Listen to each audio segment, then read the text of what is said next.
જય માતાજી મિત્રો, મંત્રોની દુનિયા કલિયુગમાં તમારું સ્વાગત છે। મિત્રો, આજે હું તમારા માટે લાવ્યો છું ધન પ્રાપ્તિ માટેનું યંત્ર।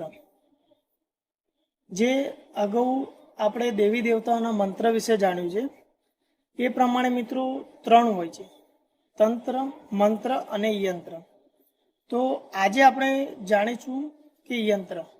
મિત્રો, યંત્ર એવી વસ્તુ છે કે જે કાગળ, તામ્રપત્ર અથવા તો ચાંદીની પ્લેટ ઉપર બનાવવામાં આવતું હોય છે અને જોડે રાખવામાં આવતું હોય છે।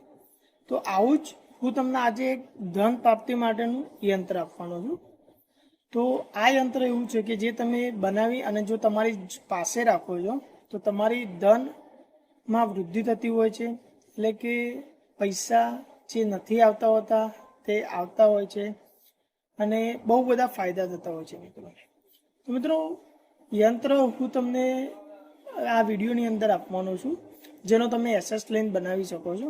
અથવા તો હું તમને મૌખિક બી કહી દઈશ કે 4 ખાના બનાવવાના, 4 આડા અને 4 ઊભા। તો પહેલાની અંદર આપણે ઉપર લખવાનું થશે વિસ્મ, એની બાજુમાં અલ્લાહ, એની બાજુમાં અલહમ રહમાન, એની બાજુમાં અલ રહીમ, અને નીચેના જે 3 ખાના વધ્યા છે એમાં યા ગફર દરેકમાં લખવાનું હોય છે મિત્રો। આ પ્રમાણે તમે એક કાગળની અંદર જે કેસર આવે છે એ કેસરની શાહીથી યંત્ર બનાવવાનું છે।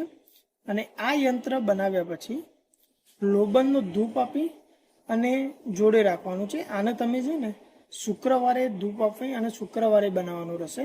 અને એ સિવાય તમે આને ચાંદીની જે ડોડી આવે છે એની અંદર બી રાખી શકો છો, અથવા તો એમ જ કાગળ પણ તમારા જોડે રાખી શકો છો। આ યંત્રથી મિત્રો તમને ધનની પ્રાપ્તિ થાય છે અને જે અવરોધ હોય છે એ દૂર થતા હોય છે મિત્રો। તો એના માટે આનો તમે ઉપયોગ કરી શકો છો મિત્રો। આવી અવનવી માહિતી માટે મારી ચેનલને લાઈક અને સબસ્ક્રાઈબ કરજો। જય માતાજી મિત્રો।